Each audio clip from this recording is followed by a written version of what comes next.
मानवता की मिसाल, कार से टकराकर पलटा ई रिक्शा, कार चालक ने ही घायल बुजुर्ग दंपत्ति को पहुंचाया अस्पताल। अनियंत्रित रफ्तार का कहर, क्षेत्र में हुआ हादसा, मेरठ निवासी बुजुर्ग दाम्पत्य गंभीर रूप से घायल। प्रशासन की चुप्पी पर उठे सवाल, ई रिक्शा बने राहगीरों के लिए मुसीबत। जानसठ क्षेत्र की सड़कों पर नियमों को ताक पर रखकर दौड़ रहे ई रिक्शा अब राहगीरों की जान के दुश्मन बनने लगे हैं।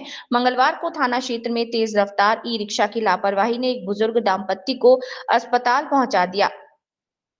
हालांकि हादसे के बाद कार चालक द्वारा दिखाई गई मानवता चर्चा का विषय बनी रही, जिससे विवाद की बजाय घायलों की जान बचाने को प्राथमिकता दी। मिली जानकारी के अनुसार जनपद मेरठ के थाना दौराला क्षेत्र के गांव कैली कपसाड़ निवासी जुल्फिकार अपनी पत्नी मीणा को ककरौली थाना क्षेत्र के गांव जटवाड़ा में पत्नी को दर्द की दवाई दिलाने आए थे। वापसी के दौरान दोनों ई रिक्शा में सवार होकर जानसठ की ओर जा रहे थे। ककरौली गंग नहर से आगे निकल रहे थे कि सड़क पर कोई वाहन खड़ा था। उधर से आ रही कार अनियंत्रित ई रिक्शा ने नियंत्रण खो दिया और रिक्शा सीधे सामने से आ रही एक कार से जा टकराई।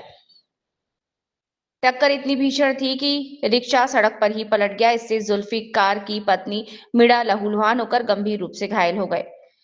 सड़क हादसों के बाद अक्सर लोग आपस में उलझ जाते हैं, लेकिन यहाँ विपरीत नजारा दिखा। जिस कार में ई रिक्शा ने टक्कर मारी, उसी कार चालक ने बिना समय गवाए घायल की मदद कर चालक ने अपनी गाड़ी रोकी और स्थानीय लोगों की मदद से लहूलुहान बुजुर्गों को अपनी ही कार में बैठाकर तत्काल नजदीकी अस्पताल पहुंचाया। चिकित्सकों ने प्राथमिक उपचार के बाद मीणा की गंभीर हालत को देखते हुए उन्हें जिला अस्पताल रेफर किया।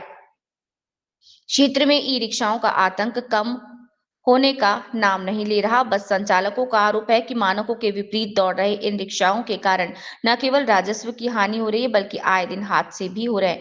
स्थानीय लोगों का कहना है कि सड़कों पर दौड़ रहे इन रिक्शा चालकों के पास ना तो कोई प्रशिक्षण है और ना ही यातायात नियमों का ज्ञान। प्रशासन की ढील किसी बड़े हादसे को दावत दे रही है।